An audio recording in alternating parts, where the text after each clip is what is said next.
All right, so welcome to this webinar, which is basically our e-traction system that we use with all of our clients to help them attract more referrals.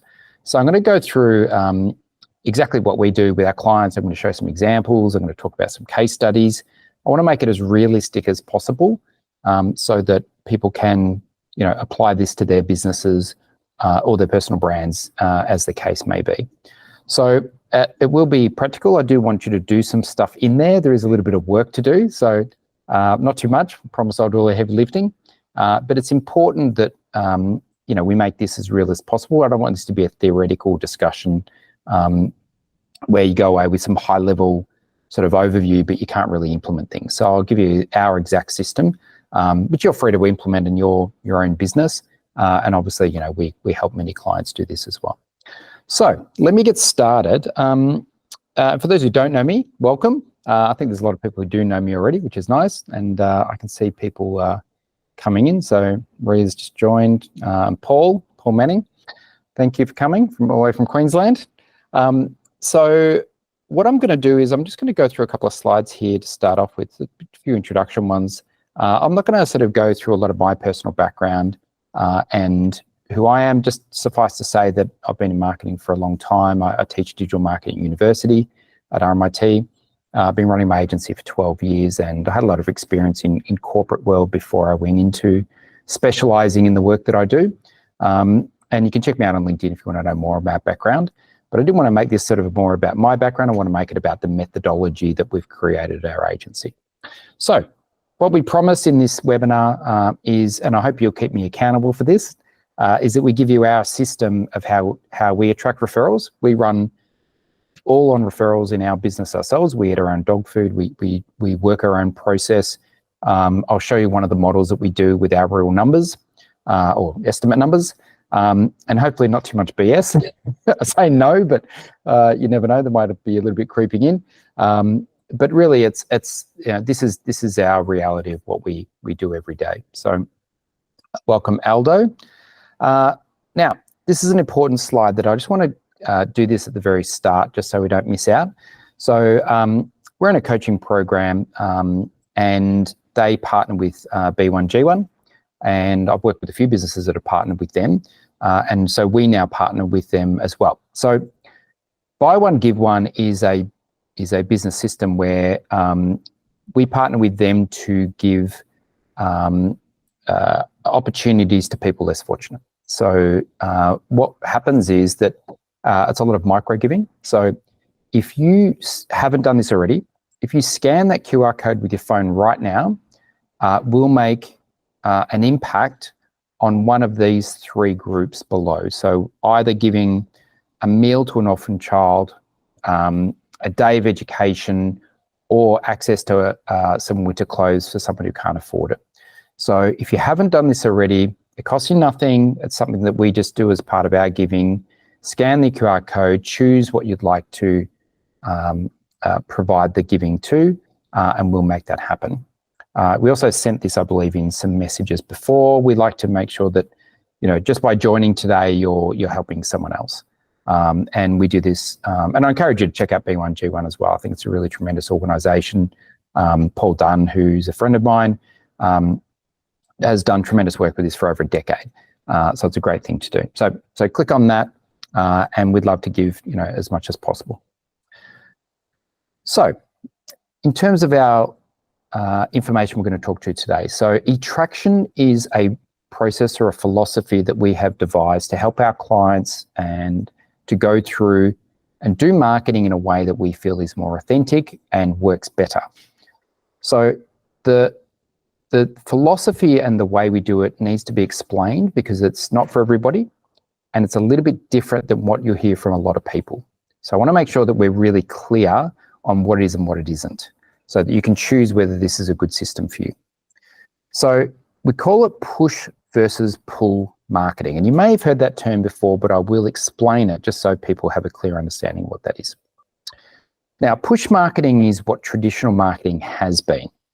So if you think about marketing going back in the ages, when it was TV and radio and press, they're interrupting you to deliver a message. You don't get a choice in that. They're essentially saying, well, I want to give you a message, so I'm going to pay for the right to interrupt whatever you're doing and give you the advertising message that we do. And that's push marketing. But the problem with that is, let's imagine that we're watching television in free-to-air and there's 5 ads in every break. Seems like there's 10 of them now when I watch a football. And so then you're spreading a message out to millions of people on the hope of finding somebody who just happens to be receptive to that message at that particular time. You know, let's say it's Toyota advertising at the football, then they're hoping that someone sees that message, happens to resonate with the brand, hi Evelyn, the brand of Toyota, and wants to buy a car at that particular time. You know, it's a branding message. Sure, they're branding, but they want to do sales. So that's push marketing. You're going out to lots of people who don't care about what you talk about in order to find that elusive client, or what we call the needle in the haystack. Now, when I go through this presentation, just be clear that when I'm talking about, you know, sales or clients, they could be clients, staff, investors, partnerships, anything that you want to attract into your business. It applies equally, and we do it for all of those 3 groups. So it could be a partner, could be a new staff member you want, could be a client. It's the same process. So we believe that this model isn't as effective for our clients as the model that we're going to propose. Because and we'll look at the numbers in a moment, but trying to find that one client that just wants to work with you, that likes your niche, the one staff member who really resonates with what you do and it fits with them, that's very difficult. It's very difficult. So we believe it's better off letting them choose you rather than you try and choose them. And the way we do that is not by push, but it is by pull. And pull is, in this analogy, is not trying to fossick through the haystack to find the needle. It's standing outside with a magnet to attract that to you. That's attraction. You're pulling it from the market rather than pushing out to the market your message. So it's a philosophical difference, and when I show you the numbers, you'll see how it's quite meaningful in that way. So does it work for everybody? Yes and no. It does work for all clients that I've worked with, but to varying degrees. And I want to be clear about, you know, who this works best for, because you may opt in for some of it, you may opt in for all of it. It really depends on what you do, right? So before I explain who, it's really important to understand that there is 3 key brands in any business. There is the people, there is the business name, the business website, the business social media, and the products, which is what you sell. Now, even if you're services businesses, you're still selling products, right? In the consumer's mind, a product or a service, a productization of a service, is something that you deliver value to a client in exchange for money, time, and effort. So those 3 brands, it's really key to understand what is the driver within your personal business. So for some people, and it depends on the stage of your business. So I met a client yesterday. I was explaining to him that now that he's moving from a corporate business, he works for a big business, he's just leaving, he wants to set up his own business, which is sort of a competitor, if you like, that he doesn't have the big brand to sell now. So the trust in his old style of business when he was going out to market was in the big name of the big company that he was working for. It's a big 4 accounting firm. And so instead of using that, he needs to then rely more on his personal brand, because his company that he just set up 5 minutes ago doesn't mean anything. He can advertise it as much as he wants. He can push it out there in the marketplace and spend $1,000 on meta ads. It would not make any difference, because it doesn't mean anything to people, right? His brand is the only thing that people trust because it's a new business. So when you first start a business, your personal brand is everything. It's probably 95% of what's meaningful. Maybe your company will matter a little bit, and the products you sell perhaps, but you haven't sold it before. So when you're first starting out, your personal brand is really everything. As you get more established, your company brand becomes more relevant, and people will start to pay attention to it. So as your business, and I say, you know, when someone's done 100 transactions, the company, therefore it is more of a brand that you can market. And that normally takes a year or 2 for that to actually happen. Then you can start advertising the brand, and then it might be, depending on the type of business, it could be 20% 30%, maybe even 50% of the business, depending on the type of business that you run. The products often take longer to establish a brand. So if you're selling, fast-moving consumer goods, your products have more of a relevance than if you're selling services, of course.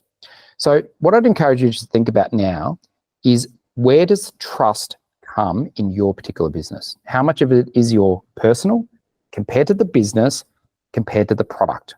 And maybe just write that down on a piece of paper, because we'll come back to that later on. And once you know that, you'll know whether this is relevant for you or how relevant this will be for you. So this works best for knowledge-based businesses. Knowledge-based businesses are ones where your intellectual property, is part of the main difference in the service. Now, you can sell products, but if that product is dependent on you in some way, then that's meaningful. And these types of businesses gravitate towards that side of the screen. So personal branding makes more difference, then the business brand next, and the product brand last. Let's think about an accounting firm. We do a lot of accountants.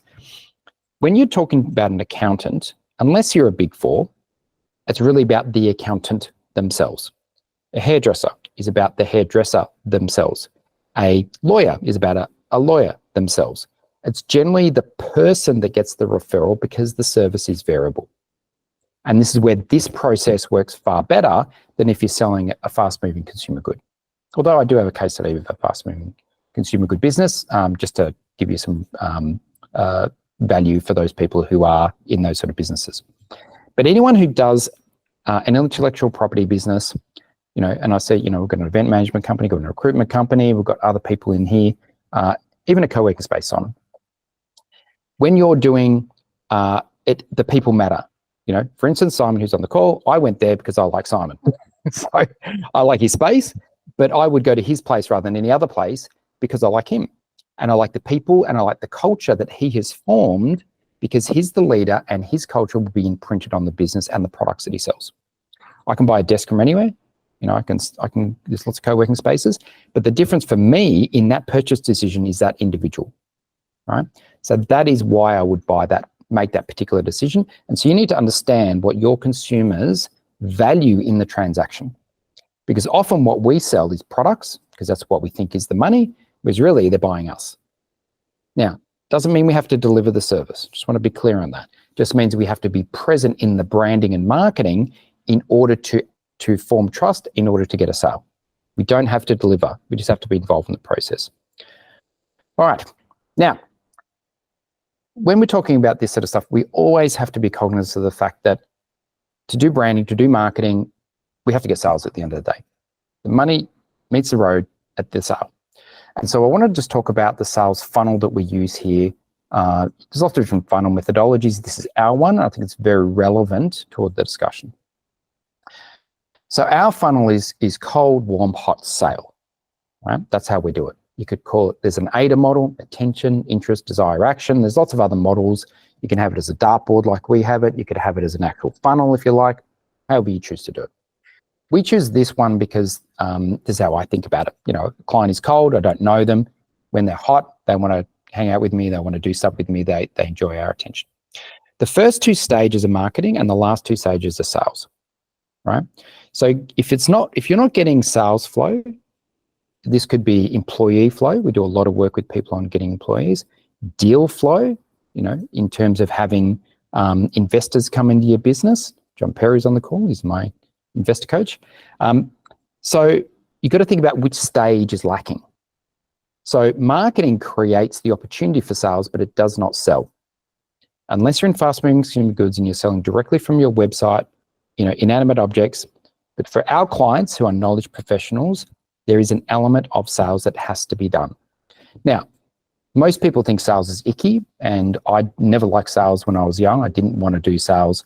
My first sales call was, I still remember it. I was 20 and my grandfather pushed me out the door to sell office products, which is the same product for the same price everywhere, with a catalog and no training. And I was literally going red face in front of this receptionist saying, do you want to buy some stationery? Did not do well. But I ended up a year later the most successful salesperson they had, because I realized that people don't want to be sold to, but people want to buy stuff. And so instead of selling, I just started helping. What can I do for you? How can I help you more? I will go to the nth degree to service my clients. And you know what? They told other people. And those people told other people. And when they left, I got the next person's business when they went to a new company, and I retained that business because I was helpful. And I learned that when I was 20 years old, and I've applied that philosophy in every sales role I've had, from Hewlett-Packard selling hardware to IBM selling mainframes, software, consulting. It's the same process. So our philosophy of attraction is not about selling, pushing, cold calling. It's about attracting, helping, educating, informing. And we find this works with all of our clients really well, particularly the knowledge-based ones. So the first two steps of marketing, we're going to go through those, and then we'll help you a little bit at the end with some of that sales methodology. Okay, but just remember that because we're going to go through it in a sec. Okay, here's a real funnel that we do. This is actually our real funnel that we work through with clients, and you can see that it's the same process, just got a few more widgets and dots and so forth. Now, I just wanted to explain this because it's quite important to go through this, and I've had really good feedback from a lot of corporate clients I've run this through. So in the middle, we start with the numbers. Now, please write this down if you're doing this now, because we've got a little exercise coming up. In the middle is what you want, okay? How many sales do you want? Now, you'd be amazed at how many people I work with who have businesses who don't actually know their numbers. How many sales do you want? I don't know. What's the average sales conversion? Don't know. Okay, we need to know this, okay? So our goal at Social Star is $10,000 a month of new revenue. And we need about 4 clients in order to get that. Now, I'll put down a closure rate of 75% because not all of those people who go, yes, I'd love to work with you, Andrew, and we go through that process, actually ended up in that month buying something. There might be a delay, could be a barrier, there could be a funnel, whatever it is, right? You could say it's 100% if you want to go through in your process, that's fine. But then what we do is once we know what we want, we work outwards from our sales process into our marketing process, okay? So if you just focus on the numbers, you see that for sales, we need 10 hot leads in order to get our 4 sales per month. Now, what I mean by hot is if they had to do this service with anybody, they would choose me. That means that I'm already met with them. They've likely already bought something from me. They are keen to go, but maybe there's a delay in money. Maybe they just haven't made a decision. So that's what a hot person is. It's not someone who just makes an inquiry. It's someone who's ready to go and would choose you above everybody else for the service you provide. Okay. So I know I need 10 of those at any one time. And I look at my sales database and I can see how many I've got there. Then you go to the next level up in warm. And now warm means that, and our conversion rate is about 25% from that in a given month. Doesn't mean those people go away. That just might be 6 months later or 12 months later or whatever. So when we go into the warm territory, that's where they're exploring. They kind of know us. We've had some conversations. They've got trust, but they're not yet ready to go. Maybe we just don't have a product they could buy. Maybe they aren't ready yet to do that. They're too new in their business. Maybe they're wanting to do a few things before they get to us. But the warm zone is where they form trust. The hot zone, if they've already got trust, it's logistics, okay? So we know that there's a conversion rate of about 10%. So we know that we need 100 people in the warm zone. They're hitting our websites, they're listening to the podcast, they're reading our blogs, they're doing activities with us, they're having conversations with us, they're coming to our events. We know that we need 100 people there. And then we go out to the next level is where they're cold. They don't know us at all. And this is net new people. Now, here's where I want to talk about referrals, okay? If we start with a referral, and most people intuitively know this, if we start with a referral, they start in the warm zone. They don't start in the cold zone. If I start in the cold zone, I need 10,000 people a month to know who I am, to get to the 100, to get to the 10, to get to the 4. If I start with a referral, I need 100. Now, it doesn't mean I need 100 referrals in 1 month. I just need 100 referrals over time to gradually build up, plus all the other things that we do, in order to funnel through in any given month to 4 people who are ready to go right now. They have the money, they want to do it now, and sign and pay, right? So how do you get to that? Now, I know that we have, a certain number of people on there. I think we had 50 registrations for this webinar. That's half, just on one thing. That's only one thing. Plus the things we're doing in terms of blogs, plus the videos we put out there, plus all the other general interactions I have. Every time I walk out the door, I bump into somebody and I have a conversation. They're all people who can go in my warm zone, right? But if you get a referral, it's a fast track down this system. And if you don't have referrals, because you don't have assets and you don't have the process I'm going to show you, you're doing cold marketing. And cold marketing is the most inefficient way to get leads. I literally have people cold calling me all the time. I'm sure you've all experienced that. Cold emails, cold LinkedIn messages. How often do they work for us? How often does someone call you just at the right time when you want to change insurance providers, when you want to do the new marketing course? I literally had another guy like me who does marketing, so that new salesperson call me going, I want to see some marketing. I go, I teach marketing, mate. I said, have you looked at my LinkedIn profile? No. Don't know who you are. All I got is a phone number. I'm like, do some research. But that doesn't work as well if that person, reached out to me on LinkedIn and said, oh, I know this person. Would you like to have a conversation? I'd probably do that. But he didn't do it that way, right? So cold stuff works. It's just harder. And if you're paying dollar per click or whatever is your Google AdWords or your meta advertising, it's expensive, right? I'm saying don't do it. I'm saying that you've got to have the other stuff set up first because it's more cost effective and it's more efficient. Okay, now, just before I move on from this slide, on the right-hand side of the slide, you'll see all the things we do in order to drive those referrals and those leads. So paid ads, I clicked on that just to show the example of the 10,000. We don't do paid ads, right now. Social Star, we've dipped into it, tried LinkedIn ads, we've tried SEO. It doesn't generate meaningful referrals. They bounce, they don't convert as well. They're not as good clients. And I'll explain why when I go through the process. We do blogs, we do social media posts, we do podcast, we get a lot of referrals and we do presentations because that's what I like to do. And so you'll see on the outer ring, that's the stuff that I do to get new people in, right? So most of the people here I know, but there'll be people here that I don't know, right? So they'll start from cold. They'll have to go through more of an exploration phase in order to form trust. The people already here, already in the trust zone, but maybe they're not buying because they don't have anything they need to buy. Great, that's no problem. They might refer me to somebody else, right? That's the process. You want lots of people in your trust zone, in your hot zone, because even if they're not buying, they can still refer. And that's the key. You want hundreds of people who are out there finding the perfect opportunity for you rather than you having to find it. That's where that magnet comes in. So once they go through that initial phase, what we offer is free books and video series is our main way of doing things. And then when they get into the hot zone, we know they're hot because they're already paying us money. They'll do a trial, they'll buy something small, and that gives us the confidence that they're willing to, they appreciate our services so much that they'll transact with us in order to get onto, a retainer, which is what we generally have in the middle. So I hope that helps just understanding the sales funnel. I'm happy to provide this form to all of you. It's a really useful tool just to go through a practice and go, where are we letting down? Do we have enough in each segment? Because you can't just start with in the middle. You have to start out here. And you can't skip a stage. You have to go through each stage. Okay.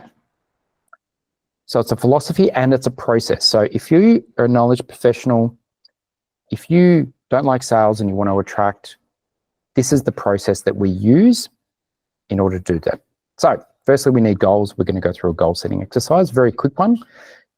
Then we've got a 3-step process and it's very clear. So the first one is we understand who we are and who our target market is. Absolutely critical. People miss over this a lot. They go, I'll deal with everybody. No, you don't. Then we have to build an asset in order to communicate to those people. And then we need to keep reminding them and give them things to pass on to these referrals, right? Seems very clear, but can get complicated. Here's all the bits we use underneath, right? And we'll go through each stage, not in detail, but I'll oversee it so that you understand exactly how we do it with our clients. Okay. So the first thing is, if we don't know where we're going, we're already there, right? We need a destination. What's the destination? What's the goals? We want these as SMART goals, which most people who have been in marketing would understand. So I just want you to write down in 1 minute, what is your goal? And I'd like numbers. How many sales and what revenue do you want per month in your business? And if you have that, we'll work back from that through this process. So just spend 30 seconds while I drink my coffee and write that down now.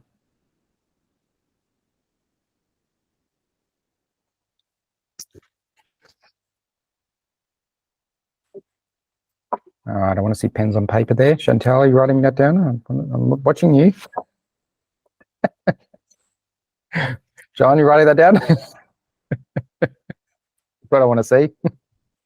All right, awesome. Writing in the digital space, that's right. I forgot we have these things on computers. All right, so all you need is a few numbers there, okay? Now, obviously, when we do this, we look at other things like lifestyle and different things, but we're just doing it for numbers now. Okay. Then we go through the understand process. So we understand what we want, then we go how we're going to get it, right? And the key to understanding a personal brand-led business is that we attract our tribe. Who we are attracts the people. Simon and I, Simon just did my frame, that's why I'm talking about him. We hit it off when we went to co-working space. We're similar people. We like the similar things. We go for a beer, we catch up. I don't work from his office anymore, but we still catch up because we like each other, right? How do I know we like each other? Because we've got similar values, right? And so we do a value exercise with all of our clients, and I can kid you not, the clients who get attracted to my brand, who come and sit in my boardroom and we do this session, they generally have the same top values as I do. And that's why we like each other, because we're similar, and like attracts like, okay? So not everybody is for you, not everyone likes you. Some people will and some people won't. And so we have to do this value exercise in order to understand who is our tribe. Now, we then express some of those values in our lifestyle. We cannot help it. What we talk about in, before we have meetings, how was your weekend? What did you do? These sorts of things, how we do our activities, what we share on our social media, all is reflective of our values, okay? Not right or wrong values, but the values we have here. And it's important. And I literally had a client a couple of days ago who came in whose spirituality was his biggest value, and he would not work with me until he asked me some questions related to some particular world events that are going on, right? That's how important this value was to him.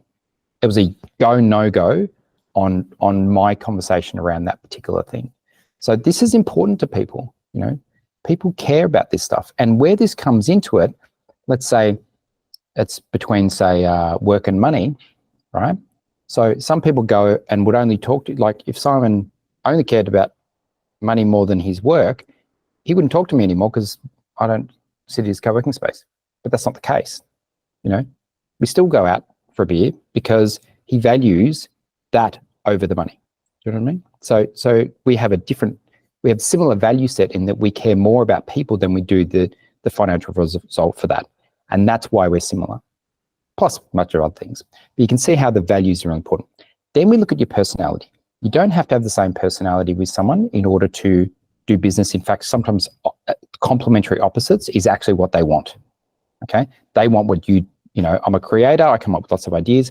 People who want that creativity gravitate to me because sometimes they're more in the operational side, okay? And sometimes they're not, they're creatives as well. But it doesn't matter as much as values. Values have to match, personality doesn't. But we need to know your personality and understand how you'll go to market. If you're an introvert, if you're an extrovert, that matters in the terms of the marketing that we actually do. Mitchell, welcome. Then we look at our life stage. So our life stage is where we are on our life trajectory, and that's how we determine the style of business that we set up, okay? And then we have to look at our resources. How are we going to go to market with this? What if we don't have connections, we need to build connections. How much time and money do we have to build those connections? That's really whether we outsource things to other people or whether we do them ourselves. There's a lot in this section. I haven't got time to go through it all in detail, but if someone's at the stage of setting up a brand new business, this is a really important phase. Like we spend 2-hour workshop going through this and develop a full plan and give them a business structure based on this, a target market and so forth. It's a really key part. Now, a lot of people might already understand this, and that's great. So therefore, they can move on to the next section in the process. But if you don't, this is really key. And if you're struggling to find the right sort of clients, this is where I normally start. Because if you don't have your tribe, you can't go to market. Okay.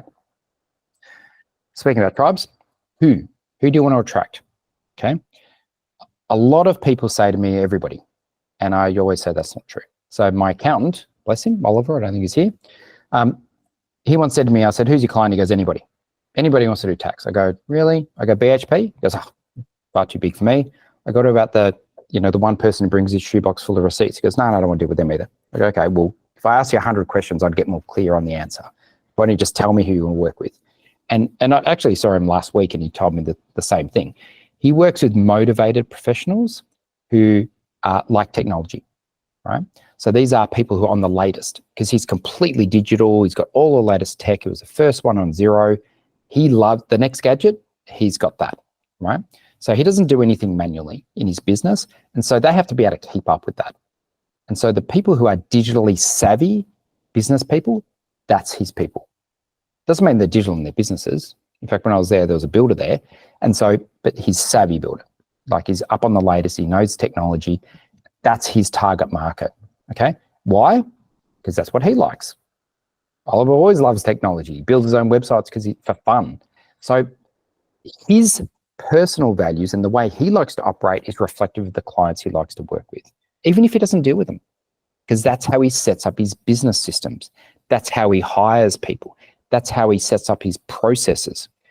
The founder's values always are reflected on the business. So you've got to choose your target market, and the more niche it is, the better.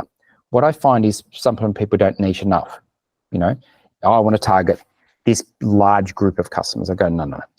Target it down, because you might be surprised, like me, you only need 4 customers a month.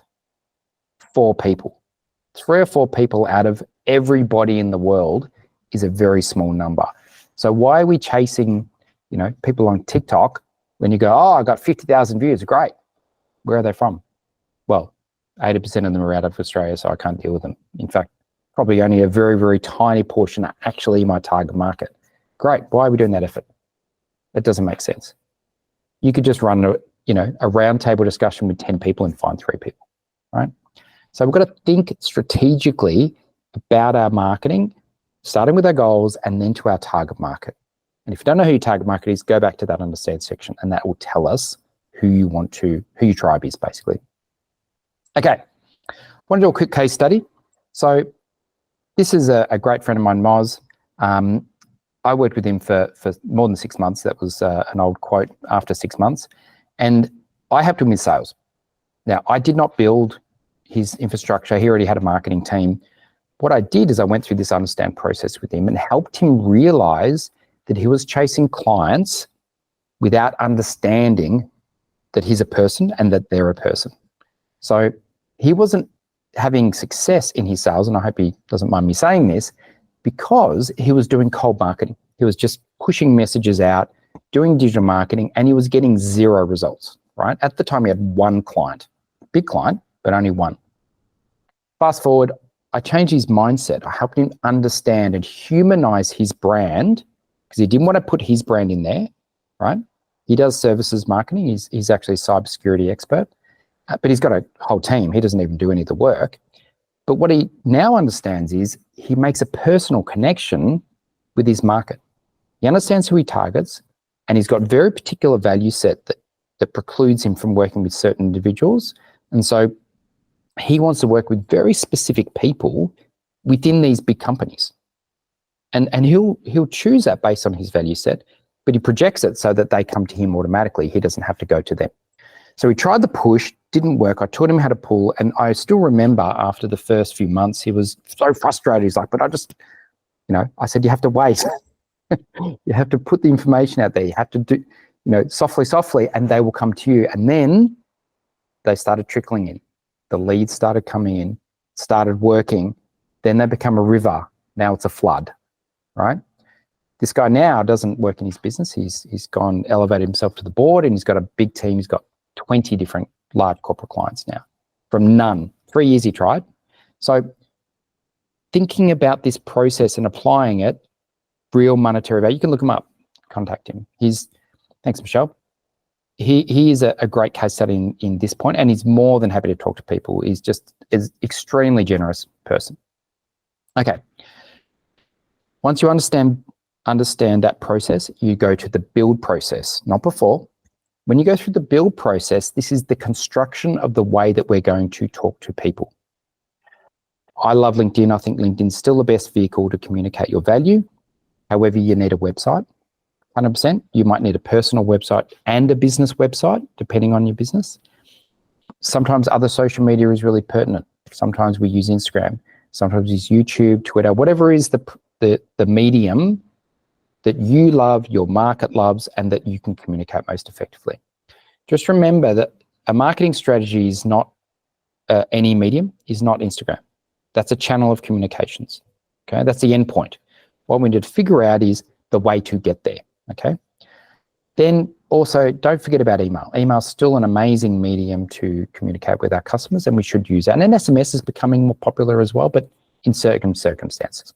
Okay, so we build this construction of things in order to talk to our customer, because we need a digital way to do it. Okay, it's inefficient to do coffees and so forth. So you got this digital in the middle, and you got a target market. Now, it doesn't have to be all digital.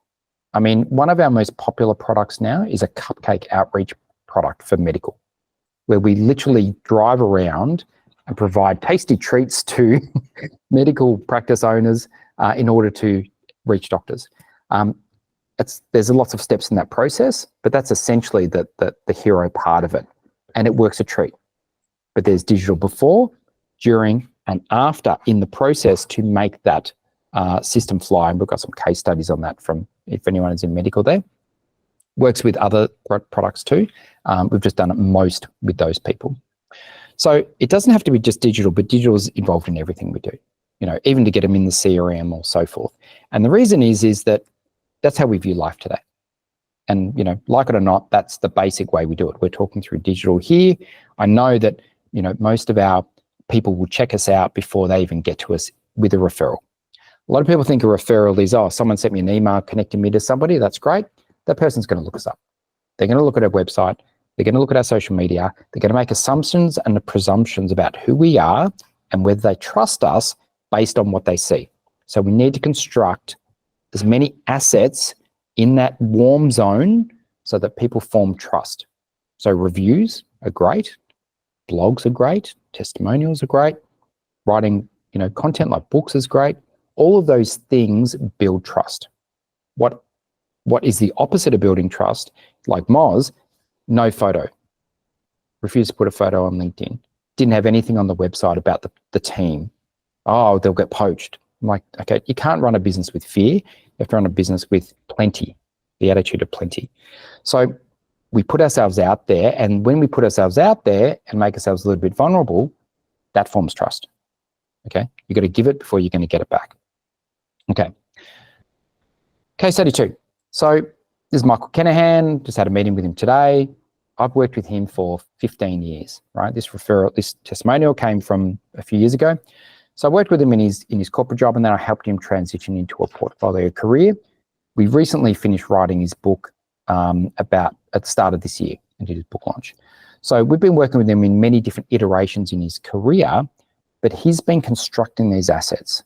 So writing a book takes a lot of time. It's pretty extreme, but that's an asset that he's built to put on his website, to put on his LinkedIn, to make his social media come alive, right? So that's a good thing.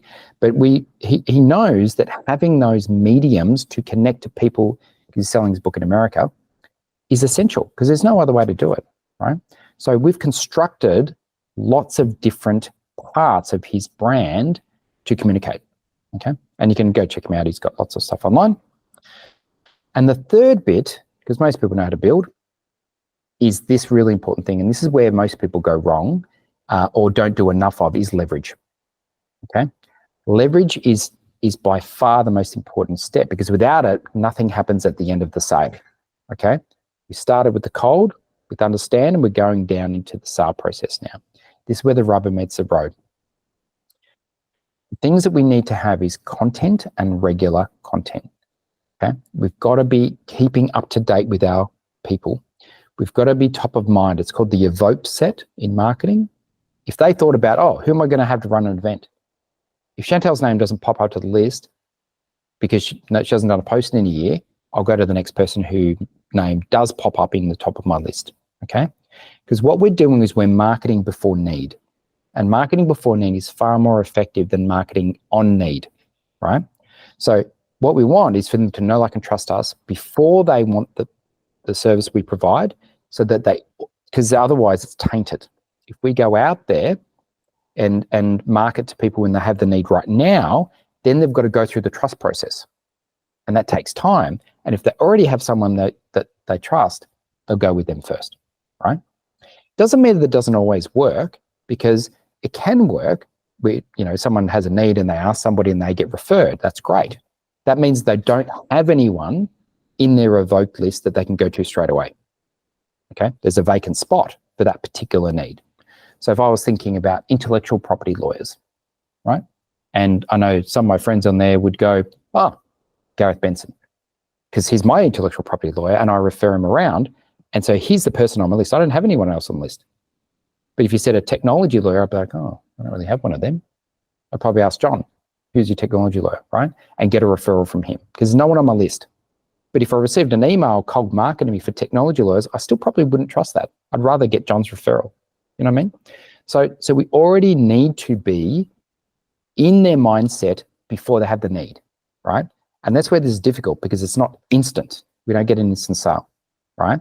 But we need to go through the process to generate this so that we have sales ongoing regularly without having to do the work, right? It's a steamroller, it's a snowball going down the mountain. Okay, I'll show you the content system that we use. Exactly, Chantel. The content system we use, that's built for our sort of clients, but you've got to have content. Now, not too much. You don't have to do significant amounts of content. We believe less is more, quality is better than quantity. Now, that's opposite of what a lot of people say, but for our sort of clients, experts, you don't want to be too pushy. More content means push, feels like pushiness. We want to have less content, okay? We also need people to talk to, so you need to have connections. Most people don't have enough connections, okay? Remember those numbers, right? You need those numbers to match your connection list, right? So if you don't have, if you're got 1,000 people, say, on LinkedIn, and they all know, like, and trust you, great. That's enough to generate my 4 referrals a month, right? If you look at my LinkedIn, I've got like 16,000, 17,000 connections. I don't know all of them, right? That's more of the outer, colder area. They're still forming trust. They're going through the process, okay? Now, you've got the content, you've got the connections, you've got an audience, and you've got a message. Then you need a pitch. Your pitch is your unique value proposition that if anyone bumped into you in the street, you could go, oh, this is what I do. And they would go, wow, that's really interesting. You know, Chantel and I are in a coaching program. We had a offsite a couple of days ago. I'm sitting in the small group, you know, doing something. We introduce ourselves, and the person next to me goes, oh, that's what we need. And that happens often, okay? Because that's a pitch that they can resonate with that works. And we've got a pitching template that I can kind of share with you. And the final bit is close. And this is important, because if you don't know what you're selling, for how much, and what the product sales cycle is, from inquiry to small product to big product, etc., they're not going to know either, right? We have to develop that so that it's very clear and easy for them to go 1, 2, 3, 4. Okay? We've developed our sales process very well. It's very simple, not very complicated, but it works tremendously well. Case in point, I got a referral from a client 2 days ago, I think it was. We've done his personal branding, so he refers me for personal branding because that's what he knows. Fortunately, he's a career coach and he works with lots of people in that situation. So he referred somebody I did not know, never met, no connections, which is rare. This person was on the email. I set up a call. We did our free 20-minute call just to get meet and greet. He liked that. We had another call, which is a bit more detailed, got to know him, researched website, booked in a strategy session. It's on Monday. That strategy session will form into a marketing plan, which will then go into, whatever is the next step. Don't know. Maybe it's a retainer. But I can't go from hi, hey, going to a retainer. It just does not work. I have to have these interactions for them to gradually form trust, for them to talk to other people, for them to look at my website, etc., etc. okay? Got to have your sequence. You've got to know what it is in order to close business, okay? Why? Your content is your why. Why should I deal with you? Why should I care? Who are you? You know, there's two things we need to make that work. We need likability and we need credibility, and you need both in equal measure. So people often say, you know, what content should I post? I go, post something about yourself. You know, it doesn't have to be personal. You know, Mitchell, if you're over in China, you should be taking photos now. Don't let me down. It's a bit smoggy at the moment, but thanks for reminding me, because I actually forgot, even though I promised I would. Yes. So Mitchell's a client of mine. He works with luxury brands. Used to be CEO of several luxury brands like Celine and Valentino, and he's in China at the moment. I'm like, take some photos outside of those stores. You know, that's a personal post, right? You know, I'm in China. How great is it? You know, I miss the, you know, clear skies of Melbourne. It's just a personal post, okay? It's not selling anything. It's just getting to know people, know, like, and trust. Then he might write a blog about, you know, luxury retailing in China, how it's changed in the last few years, and that would be a credibility post. And you do that often enough, and all of a sudden people are like, wow, Mitchell equals luxury, you know, retail, and equals branding, and all of these different things that we put together, okay? So this is the why, and people buy why we do things, not what we do, okay? Anyone can be your accountant, anyone can do your tax, anyone can do lots of different things, but why we go to certain people is for the values, and the representation of those values is in your content, okay? So we need to present that in a regular, systematic way, and I'll tell you exactly how we do it. All right, so case study, there's actually 3, sorry, I moved this. It's Formulite. Now, this is a product company. Now, we don't do many product companies, but when I was approached with them,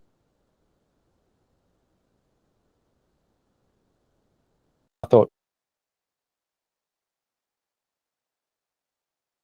get along, but she actually, you know, we ended up getting along really well in the end.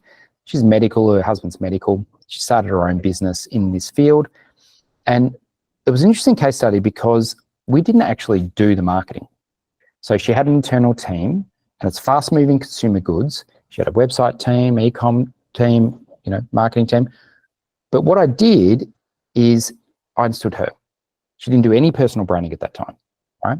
And her personal branding in this business, a product brand, has made a massive difference, because it's not just about selling products, it's about partnerships.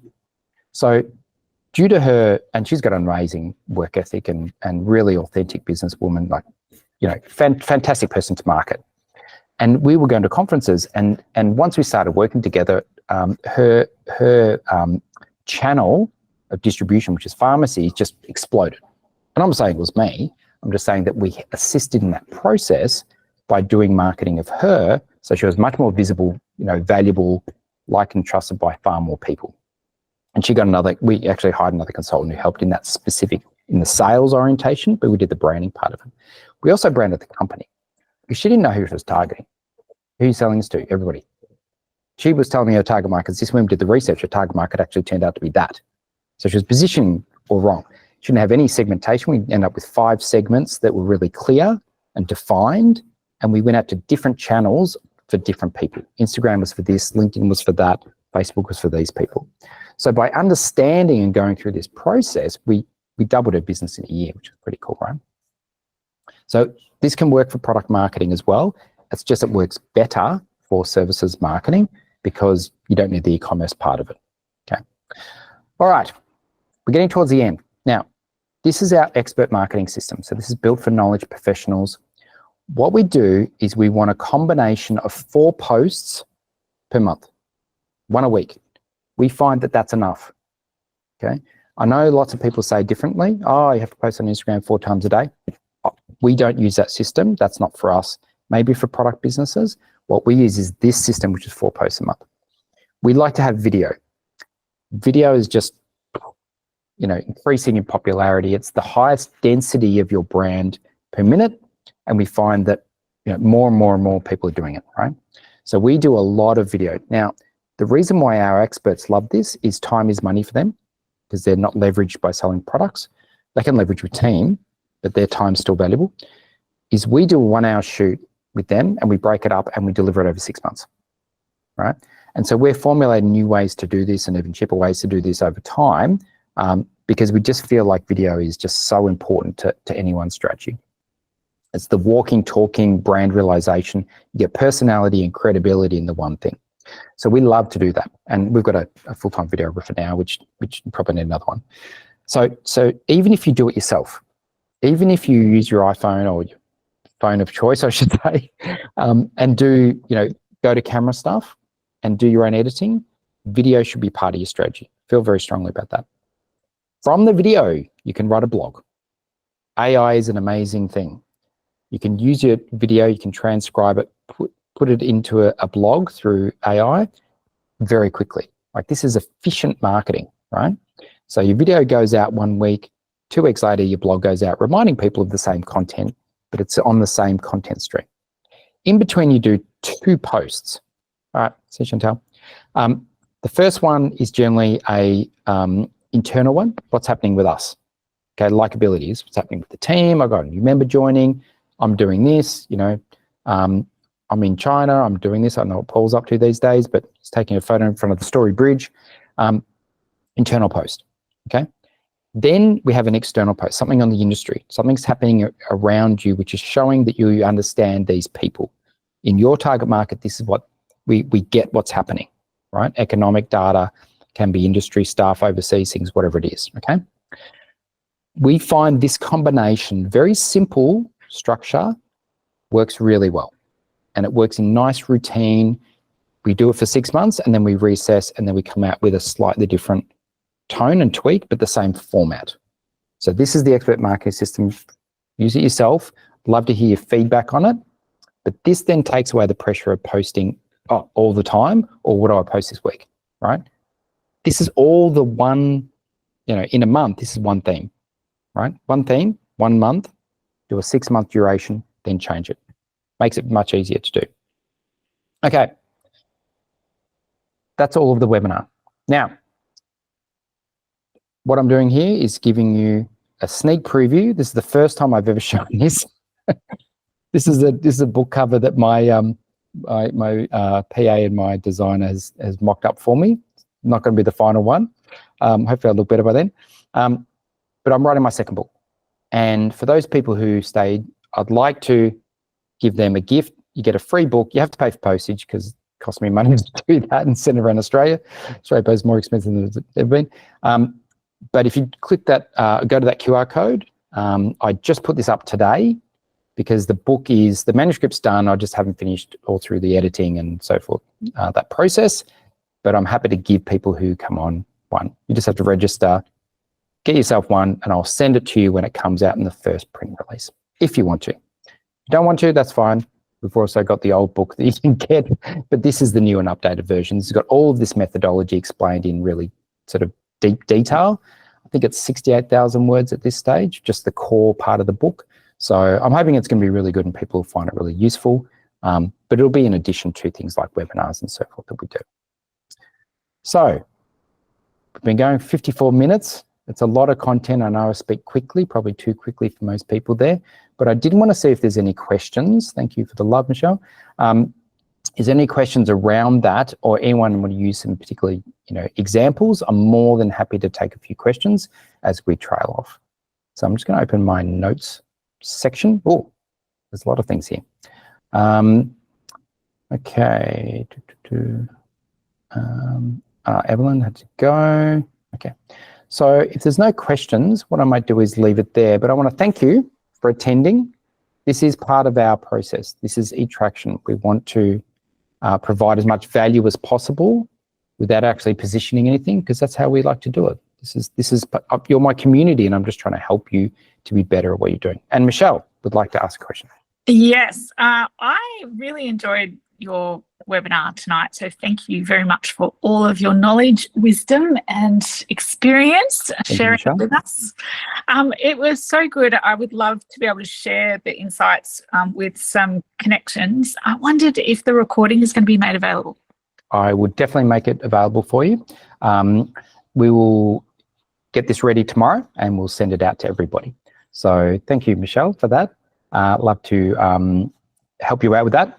And look, I'm happy to do presentations for groups. I used to do lots and lots of presenting. I still teach at university because I like sharing the knowledge.